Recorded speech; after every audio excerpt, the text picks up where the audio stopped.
صل على محمد وآل محمد.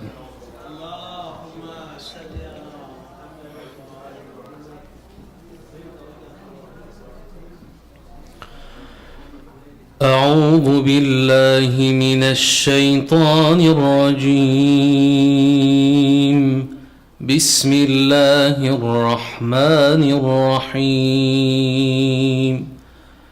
هل أتى على الإنسان حين من الدهر لم يكن شيئا مذكورا إنا خلقنا الإنسان من نطفة أمشاج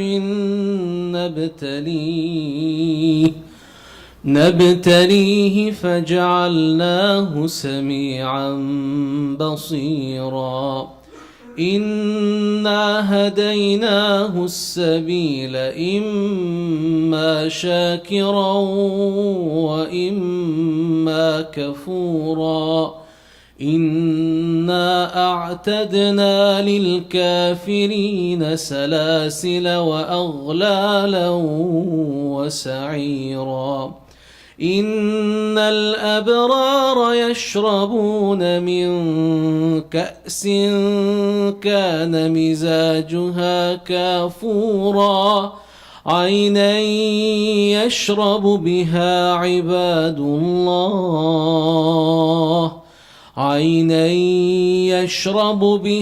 عباد الله يفجرونها تفجيرا يوفون بالنذر ويخافون يوما كان شره مستطيرا ويطعمون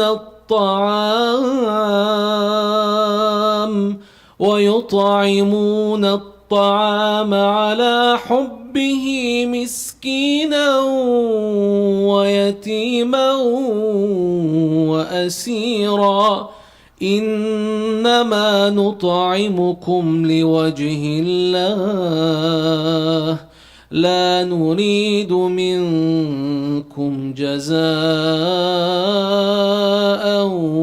ولا شكورا إنا نخاف من ربنا يوما عبوسا قمطريرا فوقاهم الله شر ذلك اليوم ولقاهم نضرة وسرورا وجزاهم بما صبروا جنة وحريرا متكئين فيها على الأرائك لا يرون فيها شمسا ولا زمهريرا ودانية عليهم ظلالها وذللت قطوفها تذليلا ويطاف عليهم بآنية من فضة وأكواب كانت قوارير من فضة قدروها تقديرا ويسقون فيها كأسا كان مزاجها زنجبيلا عينا فيها تسمى سلسبيلا ويطوف عليهم ولدان مخلدون إذا رأيتهم حسبتهم لؤلؤا منثورا وإذا رأيت ثم رأيت نعيما وملكا كبيرا عاليهم ثياب سندس خضر واستبرق وحلوا أساور من فضة وسقاهم ربهم شرابا طهورا إن هذا كان لكم جزاء وكان سعيكم مشكورا إنا نحن نزلنا عليك القرآن تنزيلا فاصبر لحكم ربك ولا تطع منهم آثما أو كفورا واذكر اسم ربك بكرة وأصيلا ومن الليل فاسجد له وسبحه ليلا طويلا إن هؤلاء يحبون العاجلة إن هؤلاء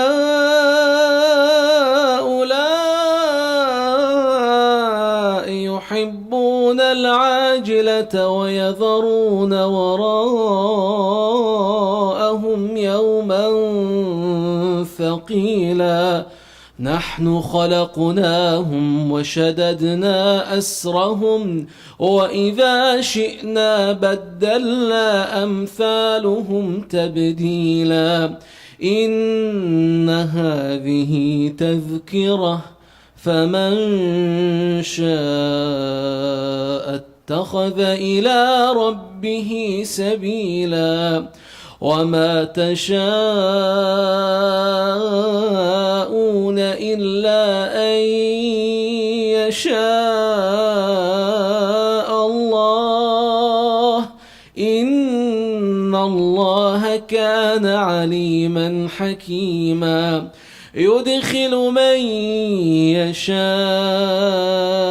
في رحمته والظالمين أعد لهم عذابا أليما صدق الله العلي العظيم. صلوات.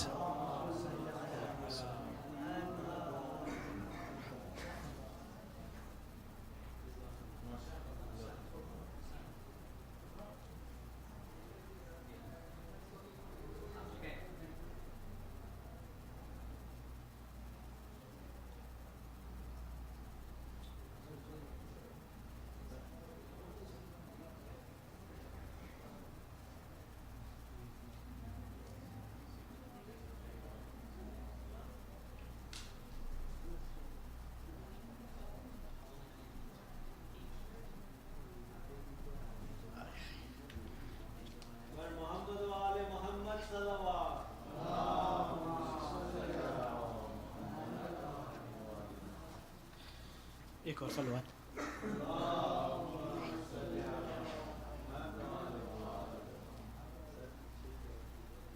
नहीं just need this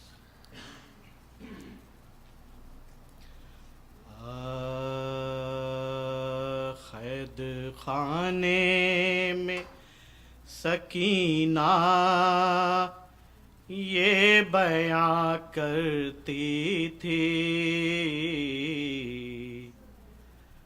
कैद खाने में सकीना ये बयां करती थी क्या अंधेरा है फूफी क्या अंधेरा है फूफी शम्मा मंगवाइए वरना मैं नहीं जीने की क्या अंधेरा है फूफी क्या अंधेरा है फूफी अपने सीने से लगा लो मैं तुम्हारे सदके अपने सीने से लगा लो मैं तुम्हारे सदके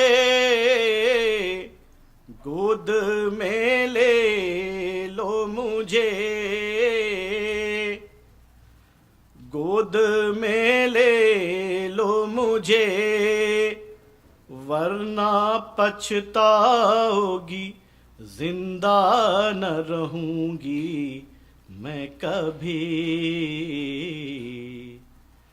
کیا اندھیرا ہے پھوپھی،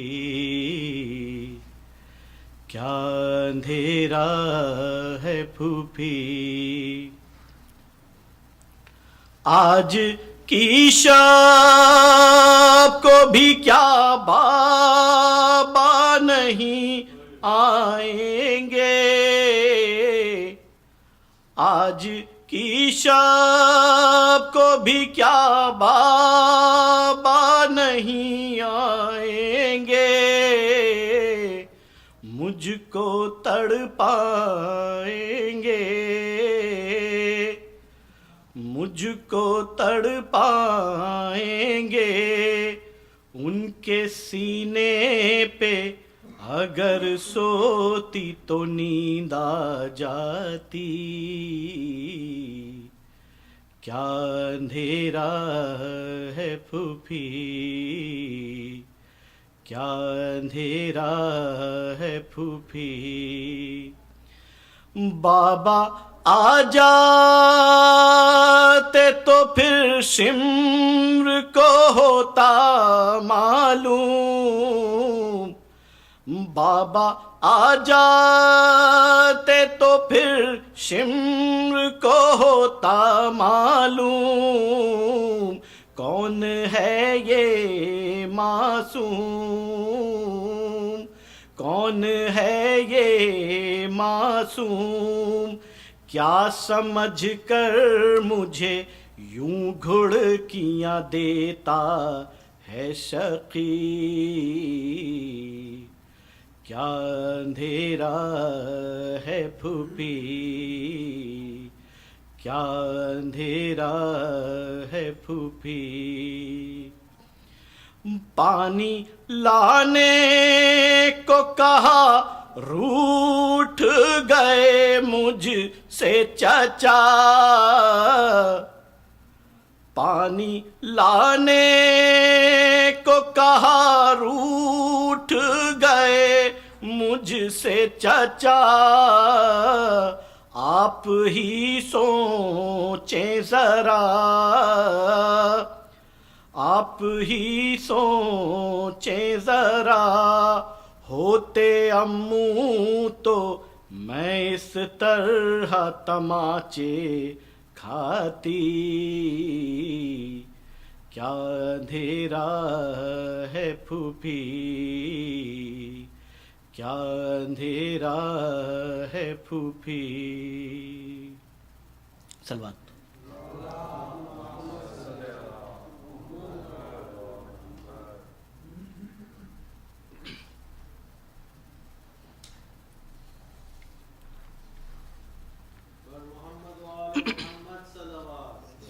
فاتحہ۔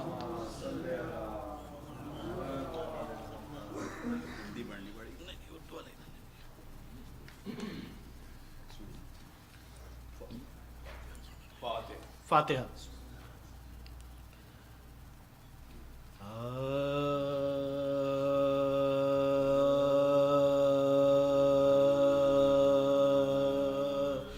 زندہ میں جب کہ دختر شبیر مر گئی، دنیا سے دافتن سفر خلد کر گئی، کنبے کے دل پا داغ جدائی کا دھر گئی، گل پڑ گیا حسین کی عاشق گزر گئی، جنت بسائی چھوڑ کے دنیا کے باغ کو، تازہ کیا ہے پھر علی اصغر کے داغ کو، تازہ کیا ہے پھر علی اصغر کے داغ کو، بازو ہلا کے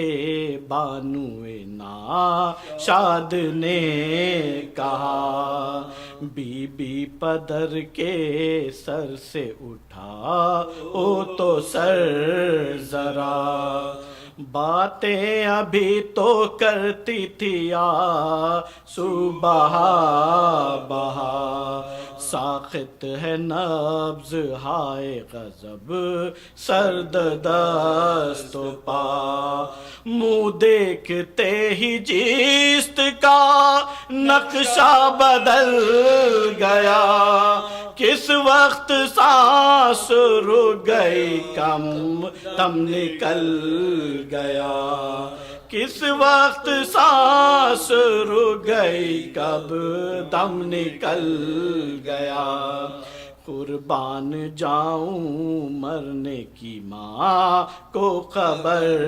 نہیں، واری میرے ریاض پا تم نے نظر نہ کی، یہ رات ماں کے ساتھ تڑپ کر بسر نہ کی، جی بھر کے بھی زیارت روئے پدر نہ کی، چوتھے برس میں آئے سدھارے جہان سے، دکھ قید کے نہ اٹھ سکے ننھی سی جان سے، دکھ قید کے نہ اٹھ سکے ننھی کی جان سے، لو ہاتھ جوڑتی ہے یہ ماں اے سکینہ جان، مجھ کو بلا لو تم ہو جہاں او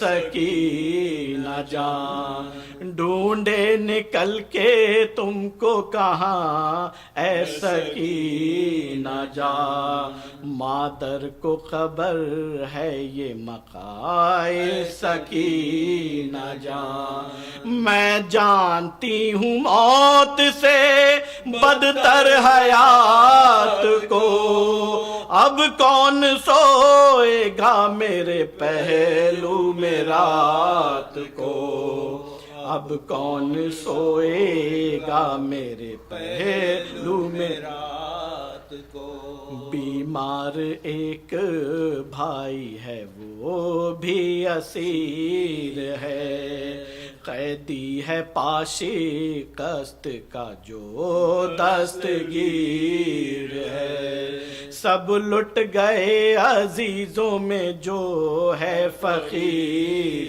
ہے، ہاں کار ساز ہے تو خدا ایک قدیر ہے، میت کے ساتھ روح امام زمان کی ہے، لے جائے گا خدا وہی مٹی جہاں کی ہے، لے جائے گا خدا وہی مٹی جہاں کی ہے، ایذا کے غم سے رنج اٹھانے سے چھوٹ گئی، کنبے سے کیا کہ سارے زمانے سے چھوٹ گئی، ہر صبح و شام اشک بہانے سے چھوٹ گئی، اچھا ہوا کہ گھڑکیاں کھانے سے چھوٹ گئی، نیند اڑ گئی تھی لوگوں کی بچی کے بین سے، اب تو یزید رات کو سوئے گا چین سے، اب تو یزید رات کو سوئے گا چین سے، صلوات۔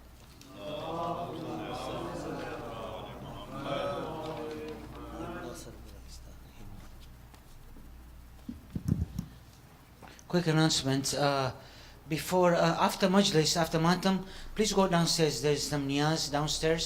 So after there's the barukat here, pick up the barukat, go downstairs, and if you want to go home, just pick up, and take it home.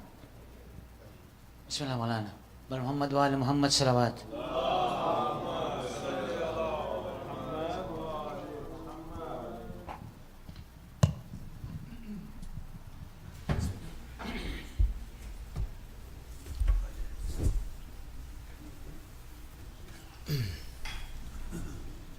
Before we begin, there's request for Surah Fatiha for the following marhumin: Sayyida Nafis Khatun, Sayyid Bakir Hussain Rizvi, Sayyid Sibtain al-Hassan, Abdul Ghaffar, Shamim Akhtar. Surah Al-Fatiha.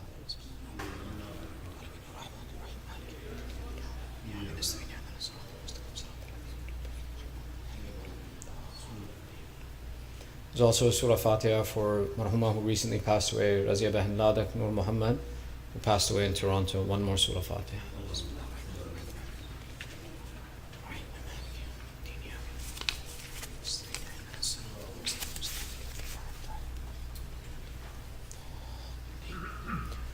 أعوذ بالله من الشيطان الرجيم بسم الله الرحمن الرحيم رب اشرح لي صدري ويسر لي أمري واحلل عقدة من لساني يفقهوا قولي الحمد لله رب العالمين ثم الصلاة والسلام على سيدنا ونبينا وحبيب إله العالمين أبي القاسم محمد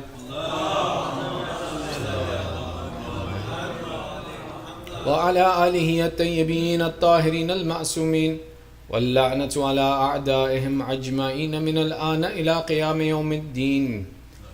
أما بعد، فقد قال الله تعالى في محكم كتابه الحكيم: بسم الله الرحمن الرحيم ومن يعمل من صالحات من ذكر أو أنثى وهو مؤمن فأولئك يدخلون الجنة ولا يظلمون نقيرا. آمنا بالله صدق الله العلي العظيم.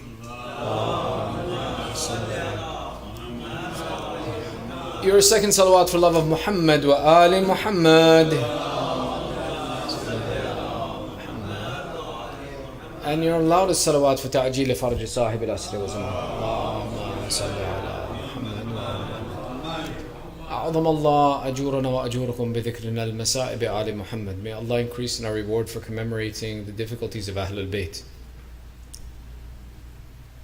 An interesting discussion that revolves around perception and culture originates on the fact of the relationship between male and female children. How does Islam view boys and girls as children, as individuals in their roles within Islam? The significance of this question comes up that we live in a very Western, forward-thinking culture that implies and says that Eastern cultures and Eastern ideology is backwards in its relationship between the genders. And it makes the assumption that these cultures have an inappropriate view of how to look at and how to raise these genders, and that there is an absence of justice between them. However, when we look at Islam to see how does Islam view and what is the opinion of Islam on this subject, one of the first points that's important to consider is, what is this justice? And two, why is it a part of the usul-e-din? And then three, is there justice between the genders? Once we answer these questions, we can then take a look and see what is the role and what is the value placed between boys and girls in this religion. When we want to begin and understand that, first and foremost, what is justice? Most often justice is misinterpreted to be seen as equality. Equality means that everybody gets the exact same thing, and this is an assumption of justice. However, it's an incorrect characteristic of justice. If we wanted to really define justice, justice is giving everybody what they need to achieve success, or giving everybody what they need to bring equality. If we have, for example, a city of people where there are people who live, for example, at a very high quality of life and others who live at a very low quality of life, we make the assumption that it's justice to give everyone the same. But the assumption, if you say that justice is to give everyone the same, then what are we saying? Give everyone a very, very high value? Or are we saying that bring those that are low up to the high, or bring those that are high down to the low? Rather, the implication of justice is that everyone is given what they need to succeed and reach a satisfactory level so that society operates equally. This equal in operation comes from not the concept of giving equality to every person, but rather giving not giving equality, but giving equity, meaning that everyone receives what they need. This concept of justice and true justice is to say that no two people need to be the same in what they possess, but they need to be same in what they can achieve. And that gives us the concept of justice. When we take a look at, for example, the attributes of usul ad-din, we notice that justice is listed as one of our usul ad-din. However, it's a question that why this attribute, and the discussion around it is very lengthy. But the benefit of this attribute being listed amongst the usul ad-din, and this is where there's actually a debate. Some maraja say there's only 3 usul ad-din: Tawheed, Nabuwat, and Ma'ad. Others who elaborate know that the 5, the way they are stated, is correct. The benefit of including this adalat, which is one of the sifat and characteristics of Allah as part of the usul ad-din, is on 2 principles. One, to say it is that principle that other believers and Muslimin have ignored and refused to believe. Meaning that there are those amongst the Muslimin who don't believe in the justice of Allah. They say the justice of Allah is in competition with His power. That if I insist Allah is just, it means that I'm restricting His power and ability to do whatever He wants. And therefore they say that no, justice is not important. Rather, the power of Allah is more important, that Allah be all powerful. So one of the reasons we include this is to say that no, justice is a fundamental of the knowledge of Allah being perfect, that Allah's perfect knowledge demands justice and in no way overrides His power. The other explanation is of why we include this adalat as part of the usul ad-din is that it is what connects the tawheed to the ma'ad. Meaning that if you didn't have this adalat in the middle, to understand why you need to have a day of judgment may become difficult. But so what? Life is life. You live your life and you die. Khalas, hai hiya ba'd. But the fact that justice of Allah exists and it's necessary gives us a reason why we have to believe in a day of judgment. You see, the principle of, for example, true justice can't exist in this world. As a physician saves 1,000 lives. Can you increase that physician's life by 1 day? No. So did I do justice to him by the good that he did? Let's take an oppressor, a dictator, kills many people. How many times can I kill him? How much can I take away from his life? It implies that justice is incomplete in this world because there's no way to give someone fair account. And when I believe that justice has to be present, it necessitates a moment in time, a moment or a location where Allah fulfills the promises of making sure that no one gets the right to abuse another person and get away with it. It's not possible. So meaning that justice as a concept in the religion of Islam is very important. But just as important as the concept is the definition. That we're not talking about that everyone's treated the same, but we're saying that everyone has the same potential to achieve what they intended to in life. Now this concept is present in Islam, that justice is not just an attribute of Allah, but justice is the way that He deals with all of His creation. Which is why when we began our discussion, the verse that we're beginning with, from Surah An-Nisa, verse number 124, Allah is making the promise of justice. He's saying, وَمَن يَعْمَلْ مِن صَالِحَاتِ مِن ذَكَرٍ أَوْ أُنثَى. Whoever does good deeds, whether they be male or female, وَهُوَ مُؤْمِنٌ, and they are someone who has faith and iman, فَأُولَٰئِكَ يَدْخُلُونَ الْجَنَّةِ, then they are those who will enter into heaven, those who have faith and do good deeds. If they do these 2 things, they'll enter into heaven. وَلَا يُظْلِمُونَ نَقِيرًا, and not the male, not the female, neither will be dealt with even an iota of injustice. So Allah is telling us that there is fair treatment, justice, and there is an equality in the concept, or an equity in the concept, that both have the ability to attain heaven. So where does the concept come that Islam looks at women as lesser than men? Some look at it in 2 ways of understanding this. One is that those cultural presences and the ethnocentric approach of how culture demands treatment between the genders, if it disagrees with Islam, instead of realizing that the culture could be wrong, we look at the religion as wrong. Let me explain. If a culture dictates, as American culture for the past 50 years has dictated, that both men and women should work, and part of my culture is that men and women both have jobs and they're both outside of the house. If I see that Islam does not have a natural inclination to this concept, I look at my culture as right because that's the lifestyle I'm living, and I look at Islam as wrong. This is known as ethnocentrism, that I look at my ethnicity, my culture as being correct, and whatever disagrees with my culture as being wrong. This isn't the only place that we have this problem, but there are other places where this problem happens as well. That, for example, in American culture, Is it common to have 4 wives? No. I'm saying this very carefully, but I'm very conscious. So what happens? Because it's not common in my culture, I question, why did Islam allow it? Because it doesn't make sense in my culture.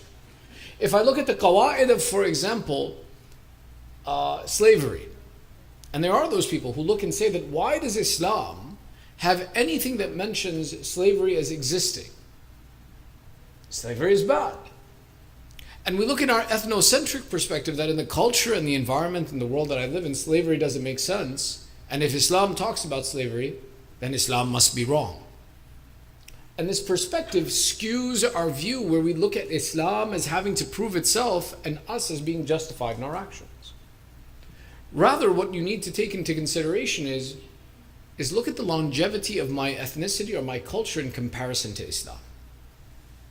That listen, slavery, for example, has only been outlawed in this country for about 150 years, 160 now. Islam has been around for 1400 years. Islam mentioning slavery is not with saying that slavery should exist. It's essentially pointing out the rules that if in culture and society slavery does exist, how does Islam deal with its existence? When I look at, for example, the idea that there can be multiple wives within Islam, it doesn't mean that it's recommending for me to go out and marry more than one wife. No. It's saying if the culture and the time period from 1400 years ago until the Day of Judgment, if you, all Muslimin, live in a society and culture that normalizes multiple marriages, you can never have more than 4. It can never happen. So meaning what Islam is doing is it's placing and saying whatever the time period exists and the culture exists, there are certain rights and regulations that even if you live in that culture, you have to follow and you can't exceed those boundaries. In that context, when we take a look and we see that Islam views the responsibilities and obligations of men and women differently, it's not under the principle to say that men and women or women don't have the same rights as men, but rather that if you find that your culture wants something different done, make sure that it doesn't violate the principles of Islam. In Islam, there's nothing wrong with women having wealth, nothing wrong with them having businesses, nothing wrong with them having work. Why? Had there been something wrong with it, Islam would not have been built with the wealth of Sayyidah Khadija. So meaning there's nothing wrong with it, but there's an etiquette and akhlaq to it. When we look at the roles and responsibilities between men and women, we find that fundamentally in Islam, there's no difference. Why? Because the heaven that's promised is the same, the hell that's promised is the same. The responsibilities in general, both genders pray 5 times a day, both genders go to Hajj, both genders have khums and zakat. Meaning, and both genders have the obligation of enjoining good and forbidding evil. Some of the execution may be done differently, but it's not on the basis of saying one gender is better and the other is lesser. Rather, it's done on the basis of saying that no, to create equity between them, at times there are different needs for a man and different needs for a woman. This concept of understanding that the role between men and women is different but equal. I know that statement has been vilified, but the truth of it is that there is some truth to the statement that there are differences between the genders. Men are not supposed to be women and women are not supposed to be men. That each of these have unique responsibilities and unique rights that go along with their obligation. This structure in Islam points to us and says that those who look at one gender as better and the other as lesser have not understood. They have not appreciated the value of Islam that gives different responsibilities based on different capabilities and obligations. Shall I give you an example? You guys good? Sallu ala Muhammad wa ali Muhammad.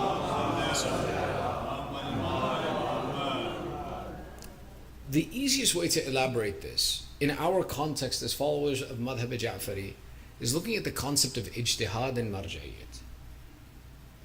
Ijtihad and marja'iyat, the way it's introduced to us in society, is on the basis of intellect and knowledge. Fair? But it's not the only requirement. Why? If that was the only requirement, then the question that why are there no female maraja would be a fair question. But the dawr of marja'iyat is even greater than simply just the intellect that needs to be present. A marja is someone who takes on the responsibility to be turned back to be able to have access to be able to elaborate and explain to you the laws of Islam. Sounds entirely intellectual, right? But how do you do that? You need to be accessible to society. You need to be present in society. You need to be able to answer the questions of whoever asks you when they ask you. Now, marja'iyat itself is considered wajib kifai, meaning if one person performs this action, it's not wajib on anyone else. And therefore, if we have one marja, the rest becoming a marja is mustahab. When we look at, for example, the comparison to accomplish this marja'iyat, if it was brought to the role of a woman, it requires the woman to compromise her hijab. Because that modesty that Islam makes mandatory for women would have to be compromised, that the questioner may be my mahram, may not be my mahram. Maybe someone I'm related to, maybe someone I'm not. I would have to make myself available in all contexts to be able to answer those questions. The answering of that question with one marja present is now mustahab for me to do. The preservation of my hijab is wajib for me to do. So therefore we see there's a difference between these two genders, that for women, that mustahab action does not take preference over the wajib hijab and modesty that is required in the religion of Islam. But let me explain why. Why would you want to be a marja? First and foremost, to have that knowledge is mustahab for all people to have and to possess. The question is not whether they have the knowledge or not. The question is whether they pick up the responsibility to answer the questions of humanity and be present amongst humanity. Why do we want to do this? Well, because the thawab is adhim and great. It's true. Thawab is a lot. That, for example, someone who assists the religion of Islam and serves the religion of Islam has a great reward with Allah. But guess what? Just because they don't pick up the position of marja'iyat doesn't mean they don't get the thawab. Rather, the thawab for them is easier to attain. That they attain it through easier means, and we have a lot harder work to do. أجيب لكم المثال. Shahadat in the case of Islam, great reward. What does a man have to do to attain Shahadat? Go out to war, fight for the sake of Islam, sacrifice your life, go out and risk everything you possess for the love of Allah. And in that case, I may be able to attain Shahadat for the sake of Allah. A woman too can become a shaheed. But a woman becomes shaheed that, God forbid, she passes in the period of when she is carrying a child or nursing a child. Meaning her shahadat is very simple in comparison. It's very easy for her to attain. The concept of jihad, going out and fighting in jihad, is one of the most recommended actions a man can do. And at times it becomes wajib. But that's for a man. For a woman, her jihad is to put up with her husband. I'm not lying, that's true. It's a matter of fact. For a woman to be patient with her husband is her jihad. It's a fact. Meaning the reward Allah gave both is the same, but the process by which they attain it is different. By the way, a man putting up his wife is not jihad. Just to be very clear, it's not jihad when you are good to your wife. That's wajib on you to do. It's expected. That's the standard. These descriptions show and say that these responsibilities are different because the capacities are different.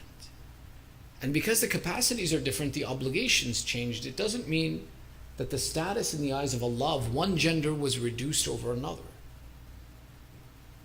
Both genders are significant. As a matter of fact, when it comes to the question of understanding superiority of one person over another, there is superiority of some people over others. There's a very famous verse in the Quran that explains the superiority and who's superior in the eyes of Allah. Surah Hujurat. Ya ayyuhan nas, inna khalaqnakum min dhakarin wa untha وَجَعَلْنَاكُمْ شُعُوبًا وَقَبَائِلَ لِتَعَارَفُوا إِنَّ أَكْرَمَكُمْ عِنْدَ اللَّهِ أَتْقَاكُمْ. This verse tells you that Allah says, "O humanity, Ya ayyuhan nas, humanity as a whole, we made you of men and women, tribes and clans." Often we focus on the tribes and clans to say that no, the Arab is not better than the Ajam, this one is not better than that one. But Allah is saying even amongst the men and women, one is not better than the other. The only one who has any status of superiority in the eyes of Allah is the one who has piety. Piety makes a person superior to somebody else, not your gender. Not, for example, if you're a male or a female. No. As a matter of fact, at times, the responsibility is greater on men than women. Allah has made it easier for women. If anything, we should see that they have some superiority. Sometimes we have it backwards. Shall I give you another example? You guys are okay? Yeah. If you're falling asleep, tell me. We'll go to sleep now. No? Sallu ala Muhammad wa ala Muhammad. When it comes to the concept of inheritance, is one of the places that, for example, people feel that women are treated as less. Right? Why? Because in the Quran, Allah makes a statement, وَلِذَكَرِ الْحَظِّ الْأُنْثَيَيْنِ, that for the male, in inheritance is twice the share of a girl, or two girls' share is one boy's. Meaning that anytime a father passes, if he has one daughter and one son, the son gets twice as much as the daughter. And some people look at it and say, Islam, unfair. Nope. Why? That share that the boy gets, he has a responsibility to provide for the entire family.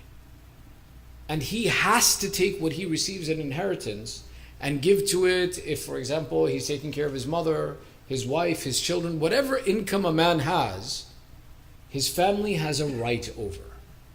So therefore Allah increased his share and gave him the responsibility that everyone that's attached to you, you have to give nafaqah for and provide for.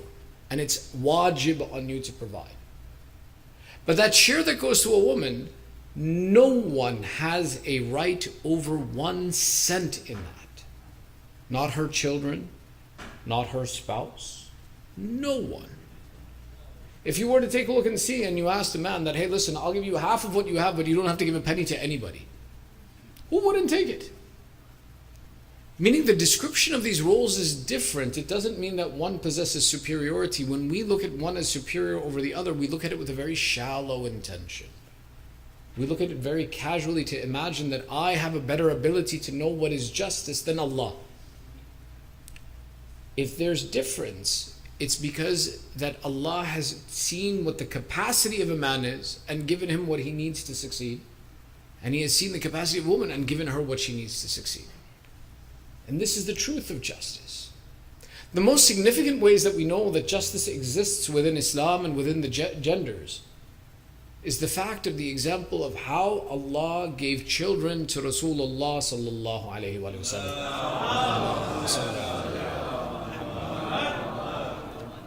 When we see the example of our Prophet, Rahmatul lil Alameen, mercy to all of humanity, that he is the source of goodness in this world. The punishment of Allah is held off until the day of judgment because the example of our Prophet is present. And that if Allah is to give goodness to our Prophet, وَلَسَوْفَ يُعْتِيكَ رَبُّكَ فَتَرْضَى, Allah in the Quran mentions about the Prophet, soon I will give you so that you will be pleased and you will be happy. This statement in the Quran is specifically about our Prophet, saying that Allah intends to bless him. وَلَسَوْفَ يُعْتِيكَ, Allah will soon give you. فَتَرْضَى, that you will have radha and complete satisfaction with what Allah gives you. After the revelation of this verse comes the verse of Inna a'tainaka al-Kawthar. Certainly we have given you Kawthar, and no one is Kawthar other than Fatima az-Zahra salamullahi alayha. Meaning the greatest of goodness that can be possessed is what the greatest of humanity is given. Had there been any shortcoming in daughters that they were lesser members of society, or in women that they were lesser members of society, it would have been inappropriate for Allah to give that to the best of humanity. That the lineage of Rasulullah, that it continues through Sayyidah Fatima, if there was any shortcoming to imagine that a woman is less than a man, it would have been an insult to the Prophet of God. It's not. It's not. You never once in the life of the Prophet hear him complain about having daughters, about loving this daughter. Rather, he raises her status even more, that he says, Fatima bad'atun minni, that this Fatima is a piece of my flesh. The beauty of the description of Sayyidah Fatima, the description and the attributes given to Sayyidah Fatima are not given to even anyone else. There's a statement where the Prophet explains and he says, Yaradallahu birevaha. This statement alone goes against everything intellectually you could believe. Why? The normal statement is, where Allah is pleased, I'm pleased. But here in this description, the Prophet is explaining is, Allah is pleased where Fatima is pleased. Meaning that the understanding of what Allah loves is by seeing Sayyidah Zahra. There's a story about this. You guys okay? You want to hear a story? All right. Sallu ala Muhammad wa ali Muhammad. There's a narration that says when Imam Hassan and Imam Hussain were very young, they were having a competition of writing and their calligraphy. And Imam Hassan says, my writing is better. Imam Hussain says, my writing is better. And they come to their mother and they present and they say, oh mother, tell us whose handwriting is better. She says, I can't choose between the two of you, go to your father. It's normal, it happens at Gargar ki kahani, right? They go to the father, Baba, whose handwriting is better? Is my handwriting better or is Hussein's handwriting better? And both are claiming my handwriting is better. Imam Ali says, I can't choose between the two of you, go to your grandfather. Still normal. They go to the Holy Prophet and say, Ya Rasulullah, O grandfather, is my handwriting better or is my handwriting better? Rasulullah says, I can't choose between the two of you, Jibreel will answer you. Jibreel turns and he says, I can't answer this, Israfil will answer. Because Israfil has a great status. Israfil says, I can't answer, Allah will answer. Yani, this is an authentic hadith, by the way. This is mutawatir, sahih. Allah replies, I will not answer, Fatima will answer. Look at the beauty of what Allah is showing, that the status of acceptance of Allah is in the hands of Sayyidah Zahra. And there's a reason for this, and we'll explain the reason behind it.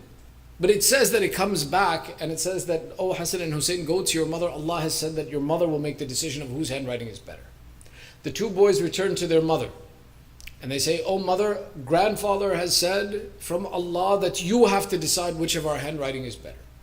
Sayyidah Zahra says, I can't decide, but I have this necklace. In this necklace is a series of beads. I will open my necklace, and whichever one of you collects more beads will be the one who has the better handwriting. So sure enough, when she opens the necklace, the two boys collect the beads, and they collect exactly an even number of beads, such that one is not better than the other. A qaida, and there's a point in this. We believe that an imam is an imam from the moment he is born. To say that an imam made a statement that is incorrect even in his childhood would invalidate his imam. When the two boys are competing over whose handwriting is better, if one is definitively better, then that means that the other one didn't tell the truth even in his infancy, which is not possible. So rather, the display between the two of these is that art and calligraphy is on dhawq and taste. That the taste between the two styles can be different, and it would be a subjective conclusion to say one is better than the other. So therefore the conclusion was that neither one would be shown as better than the other. Why? Because on the basis of subjectiveness, you can't make a statement against the absolute that the imam is always correct. The other description, because there's a very lengthy debate over how could it be that neither one is wrong and both are correct. The other description of this conversation goes that the calligraphy styles of the two boys, one made it easier to read and one made it more artistic to look at. To say which one of these is better is incorrect, because they both add value to the way that they're structured and both have an appeal. So the explanation went so far to say is that taking two things that are not identically comparable in a moment is you can't say one is necessarily better than the other. Why? Because it's a subjective approach, that objectively both were equal.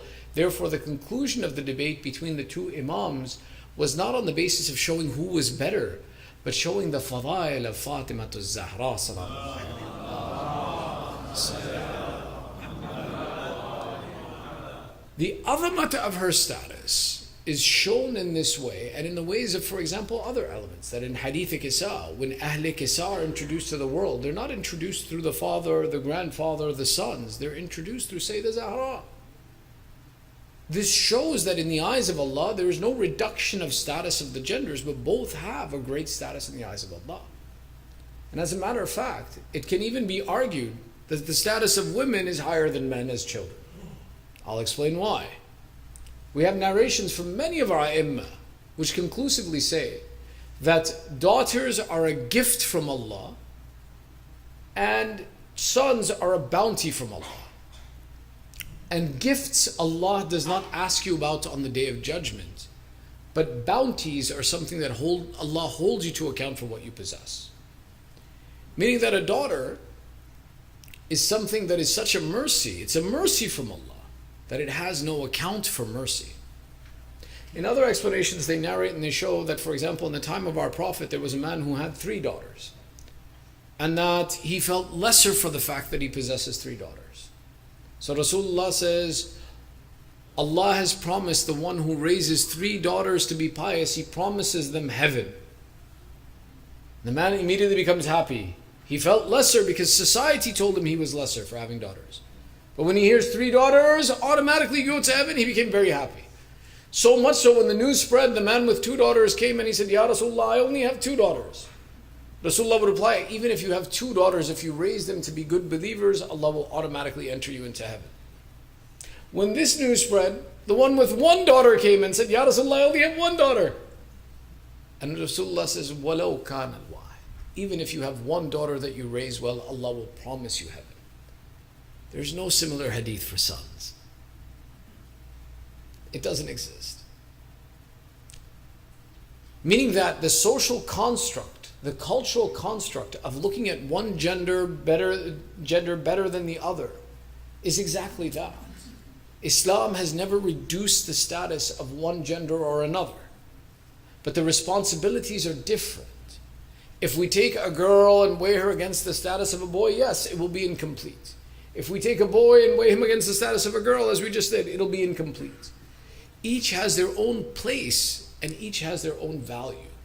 And that both are to be appreciated and enjoyed.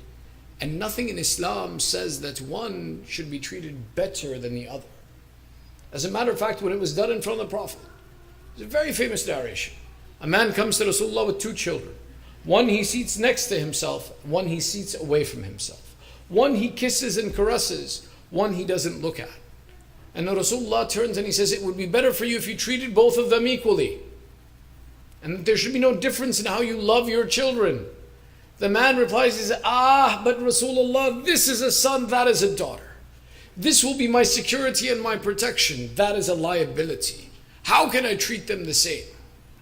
And Rasulullah becomes angry at the statement of this man. Meaning that the idea that should someone look at these 2 genders differently, it's an abuse. It's harshness. It's not the religion of Islam. And this is part of the reason why. When you look at the sacrifices of Abu Abdullah in the event of Ashura in the field of Karbala, those sacrifices are not just from one gender, but that everything Abu Abdullah possesses is sacrificed for the sake of Allah. The difference in those sacrifices is that one sacrifice was completed on the day of Ashura. One sacrifice was completed with the shedding of blood. The other was completed through the survival or the living through the oppression. When you look and you see, on the day of Ashura, it's narrated that there were 80 women and 60 children in the camp of Imam Hussain.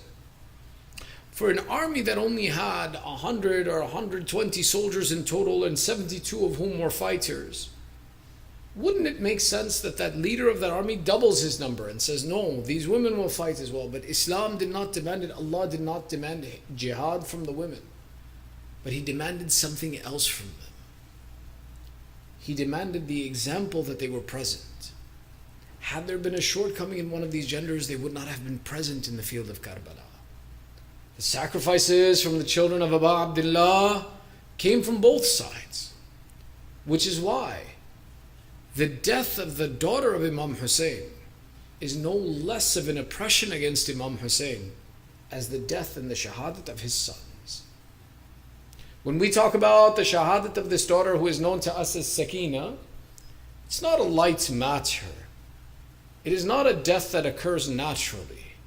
It is a death of murder through oppression. It is oppression. Why? When you look upon the narrations in history, there is some confusion in history about the information regarding this daughter, and I'll explain. One of the older daughters of Imam Hussain was known as Sukaina, And this younger daughter is often in our culture referred to as Sakina, and in other cultures referred to as Ruqayya. Sakina is that one who brings peace to your heart, and Ruqayya is one who separates and is always angry and upset. Some have explained to say that the difference between these two titles is to say that this youngest daughter was Sakina in the life of Imam Hussain and became Ruqayya after his Shahadat because she was always crying. When we read some of the descriptions, when you write Sukaina and you write Sakina, it's exactly the same. The difference is in the A'rab. That some of the narrations that are attributed to the older daughter have been attributed to the younger one because of the similitude of language. But rather, when we see some of the descriptions of, for example, what happens on the day of Ashura, the overwhelming description of this young daughter is to say that Aba Abdullah, when he leaves this child with the instruction, I'm going on a journey. And that this child from that day, when her father leaves her on a journey, that she is prevented from seeing the heads on spears. When you see, for example, that Sayyidah Zainab keeps this child in her lap with her company constantly, it's not just to protect her from the abuse of the people, but to protect her from the sight and the realization that the abuse being issued is on the head of her father and not someone else. Tariq al-Tabari narrates and says, when Yazid sat there with a metal stick beating the lips of Hussein ibn Ali, the women would hide this child behind the throne in a way that the child would not know what's going on. Understanding this is why, for example, one of the attributations to this child of her farewell on the day of Ashura is more likely with the older daughter, where they describe and say when Aba Abdullah came back for the final time, bid farewell to each of the women individually, he says, where is my daughter Sukaina? I have not bid farewell to her. And they explain and say that your daughter Sukaina is sitting behind the tents, she refuses to bid farewell to you. Why? That older daughter has witnessed her brothers, her uncles, their bodies coming back in pieces. That they imagine that when my father leaves me, the next time I will see him will be the pieces of his body. They describe that older daughter would sit behind the tent and refuse to bid farewell to her father. They describe and say when Abu Abdullah is taken to see this daughter, she sits behind the tent, hugging her knees to her chest, saying, Mama, don't leave me in this condition. I cannot stand the separation from you. This is that older daughter. This younger daughter who dies a death of oppression in Sham. This daughter's sacrifice is so important that there are narrations that describe between Kufa and Sham, in an instance, they were walking and marching with these people, and they would march at a pace that children would fall from the camels, and no one would be able to collect them. But at one moment, the head of Abu Abdullah falls from the spear. The enemies go and lift the head again, but again the head falls, and again, and they realize that something is preventing this head from moving on. So they go to the son of Imam Hussain and they say, your father's head will not continue. Why will he not stay on the spear? Imam Zainul Abidin replies and he says, with this kafila is a small girl who has fallen from the camel. Until she is returned to us, my father will not proceed further. The army of the enemies of Allah turned and began to look in the field when Sayyidah Zainab comes to her senses and says, no, O enemies of Allah, you will not touch our children. She herself comes down from the camel. There are only 2 times I have read the description that they have taken the time to written she came down from the camel herself. Why? One who is tied to come from a camel is a very difficult task when your hands cannot support you that you come off. One is when she has to go find this child. The other is the day of Ashura, when she is leaving Imam Hussain in the field of Karbala. They wrote that the Zainab came off of the camel on her own and went to her brother to bid farewell. In this moment they describe when she comes off of the camel. She turns to her nephew and says, Oh Sajjad, the field is very wide. Sakina is very small. Where shall I find her? Imam Zainul Abidin will reply, Oh aunt, look at the eyes of my father. Where you see him looking, you will find my sister.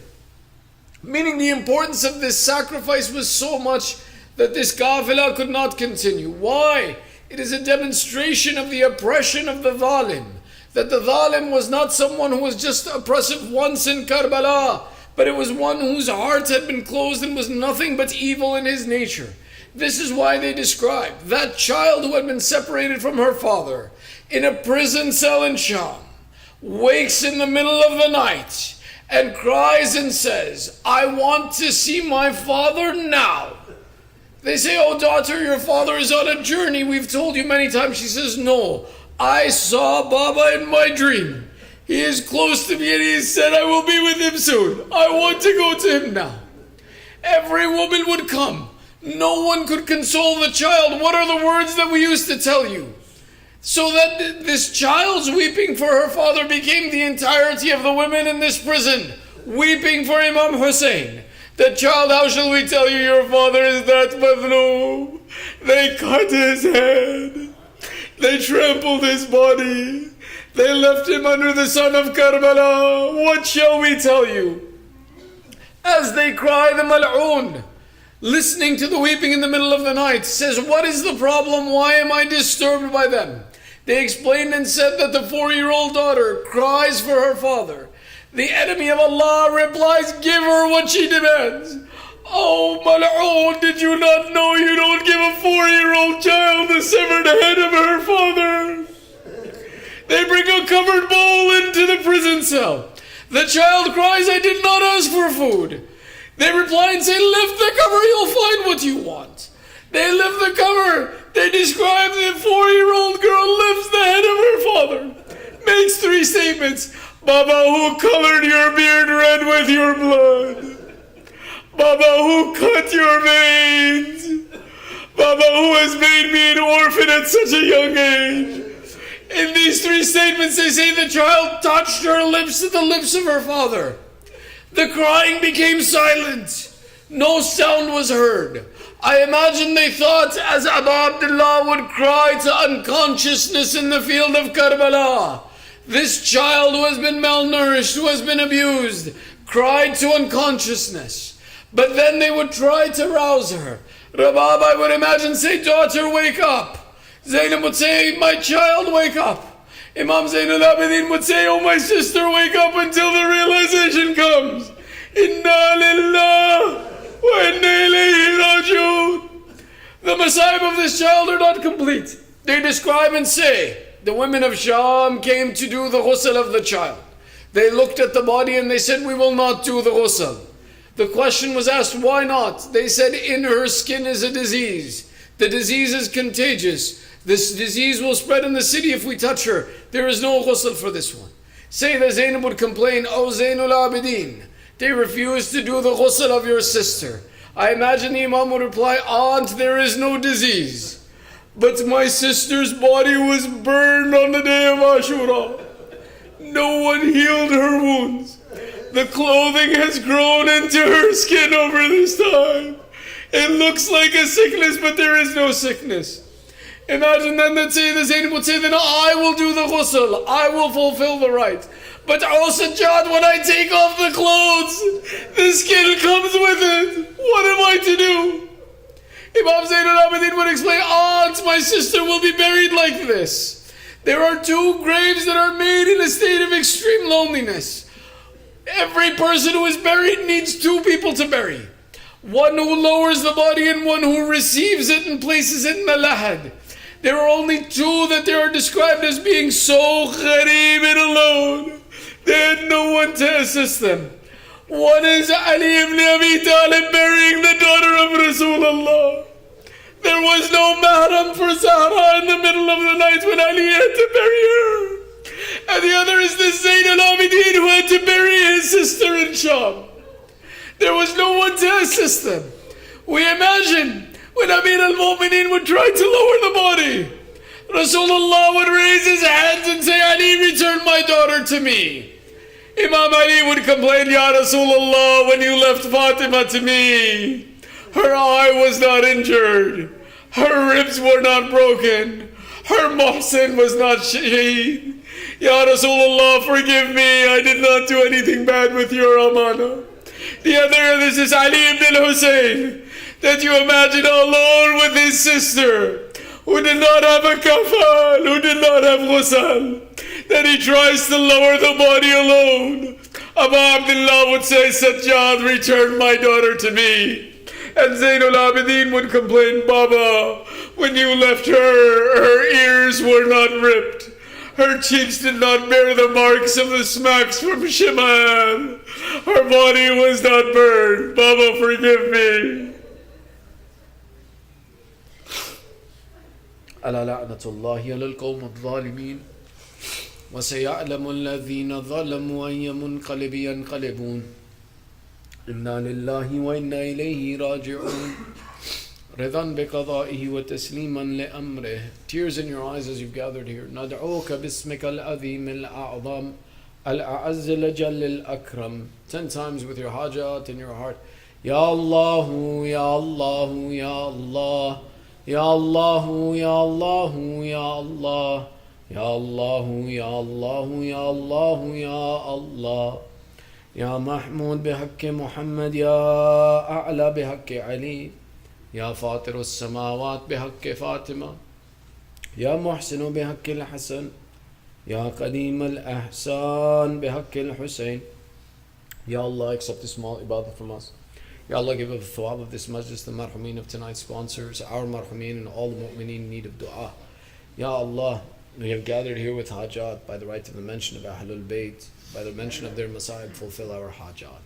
Those amongst our families, our community that are suffering through sickness and disease, give shifa'at to the mu'mineen wherever they are. Ya Allah, those who are suffering through strife and insecurity and war, give aman to the believers wherever they may be. O Allah, keep our children on the upright path of Islam. Ya Allah, hasten the reappearance of Imam al-Zaman. Make us and our families from the upright supporters of Sahib al-Zaman. Entitle us to Ziyarat of Ahlul Bayt in this world and their shafa in the hereafter. One Surah Fatiha with your loudest of salawat ala Muhammad wa Ali Muhammad. Allahumma salli ala Muhammad. Bismillah.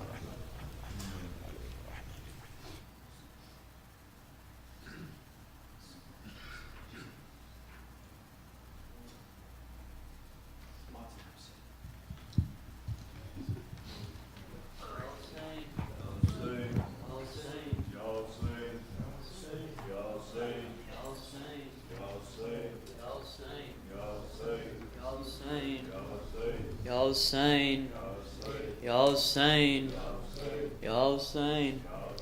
تم سے بچھڑ کے ماں کا مشکل بہت ہے جینا، ماں کو بھی ساتھ لے لو، رک جاؤ اے سکینہ، رک جاؤ اے سکینہ، رک جاؤ اے سکینہ۔ ہر سمت ہے اندھیرا، ہر راہ پر خطر ہے، ہر سمت ہے اندھیرا، ہر راہ پر دشمن ہے چار جانب، دل میں چھپا کینہ، رک جاؤ اے سکینہ، رک جاؤ اے کھا کھا کے تم تماچے، گھبرائے گی ہو شاید، کھا کھا کے تم تماچے، گھبرا گئی ہو، گھبرا گئی ہو شاید، کھا کھا کے تم تماچے، آشام سیکھ جاؤ گی آنسوؤں کو پینا، رک جاؤ اے سکینہ، رک جاؤ اے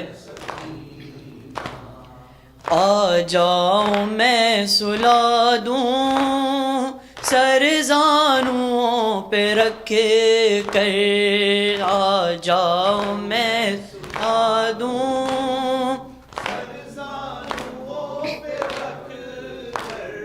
سر زانوں پہ رکھ کر آ جاؤ میں سلا دوں زخمی بہت ہے بیوی زخمی بہت ہے بیوی تیرے پدر کا سینہ رک جا سکینہ رک جا امو کو جان مادر اس طرح مت صدا دو امو کو جان مادر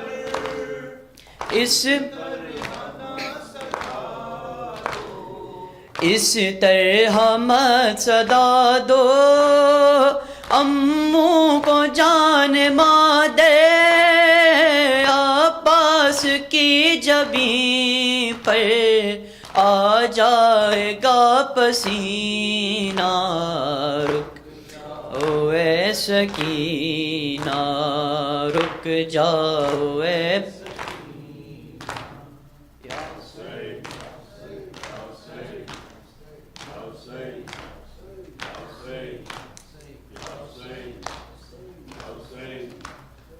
ہائے سکینہ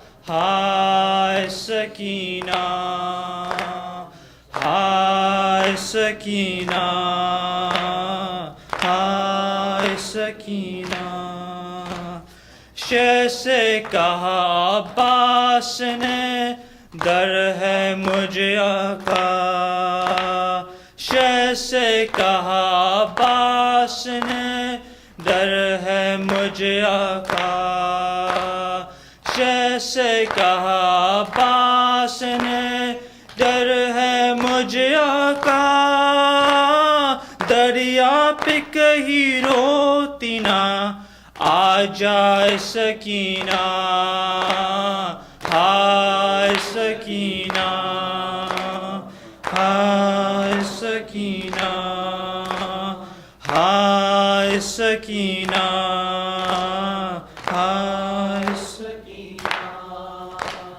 مجبور ہے بازو بھی نہیں تم ہی بتاؤ مجبور ہے بازو بھی نہیں تم ہی بتاؤ مجبور ہے بازو بھی نہیں تم ہی بتاؤ کس طرح سے امو تمہیں بہلائے سکینہ ہائے سکینہ ہائے سکینہ زینب نے کہا زیر علام پیٹ کے سر کو زینب نے کہا زیر علام پیٹ کے سر کو زینب نے کہا زیر علام پیٹ کے سر کو ماتم کرو مارا گیا سقا سکینہ ہائے سکینہ ہائے سکینہ یا حسین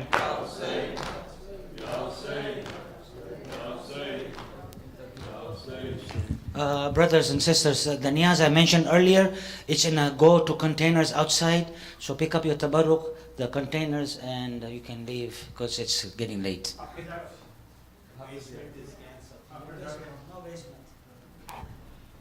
والمحمد وعلى محمد صلوات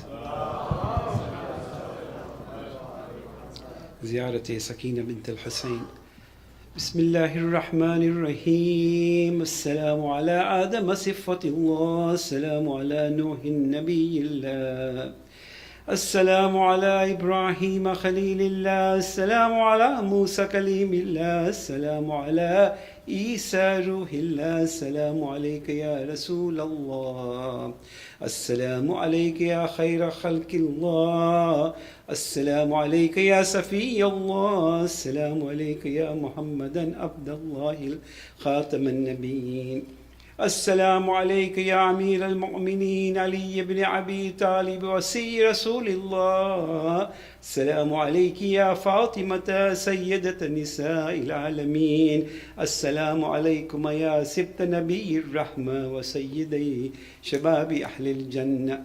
السلام عليك يا علي بن الحسين سيد العابدين وقرة عين الناظرين. السلام عليك يا محمد بن علي للباكر العلم بعد النبي. السلام عليك يا جعفر بن محمد الصادق البار الآمين. السلام عليك يا موسى بن جعفر الطاهر الطهر. السلام عليك يا علي بن موسى الرضا المرتضى. السلام عليك يا محمد بن علي التقي. السلام عليك يا علي بن محمد النقي الناصح الأمين. السلام عليك يا حسن بن علي. السلام على الوصي من بعدي. اللهم صل على نورك وسراجك وولي وليك ووصي وصيك وحجتك على خلقك. السلام عليك يا بنت رسول الله. السلام عليك يا بنت فاطمة وخديجة. السلام عليك يا بنت أمير المؤمنين. السلام عليك يا بنت الحسين الشهيد. السلام عليك يا بنت ولي الله. السلام عليك يا أخت ولي الله. السلام عليك يا عمة ولي الله. السلام عليك يا بنت أبي عبد الله الحسين مظلوم كربلاء آتش شام کربلا شهید شام کربلا ورحمة الله وبركاته. السلام عليك عرف الله بيننا وبينكم في جنتي وحشرنا في زمرتكم وأوردنا حوض نبيكم وسكان بكأس جدكم من يد علي بن أبي طالب صلوات الله عليكم. أسأل الله أن يرينا فيكم السرور والفرج وأن يجمعنا وإياكم في زمرة جدكم محمد صلى الله عليه وآله وأن لا يسلمنا معرفتكم إنه ولي قدير. أتقرب إلى الله بحبكم وببراءتي من أعدائكم وتسليم إلى الله راضيا به خير منكرين ولا مستكبرين وعلى يقين ما أتى به محمد وبه راز نطلب بذلك وجهك يا سيدي. اللهم ورزاك والدار الآخرة يا رقية تشفي لي في جنتي فإن لك عند الله شأنا من شأنين. اللهم إني أسألك أن تختم لي بالسعادة فلا تسلب مني ما أنا فيه ولا حول ولا قوة إلا بالله العلي العظيم. اللهم فاستجب لنا وتقبله بكرمك وعزتك وبرحمتك وعافيتك وصلى الله على محمد وآله أجمعين وسلم تسليما يا أرحم الراحمين. السلام عليك يا صاحب الزمان. السلام عليك يا شريك القرآن. السلام عليك يا كعبة الإيمان. السلام عليك يا إمام الإنس والجان. عجل الله فرجك وسخر الله مخرجك ورزقني الله في الدنيا زيارتك وفي الآخرة شفاعتك.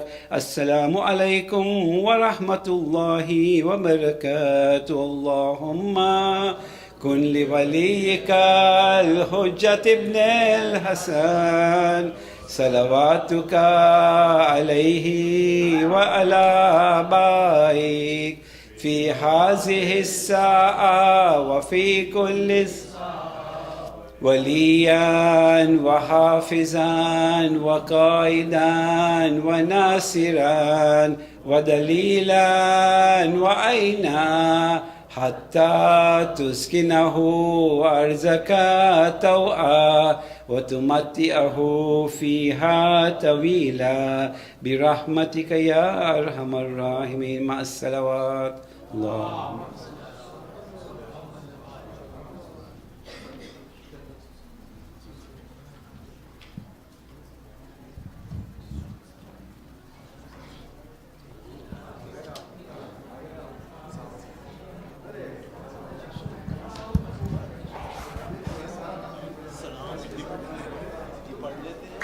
सालों के बाद पढ़ रहे हैं, फिर भी पढ़ लिए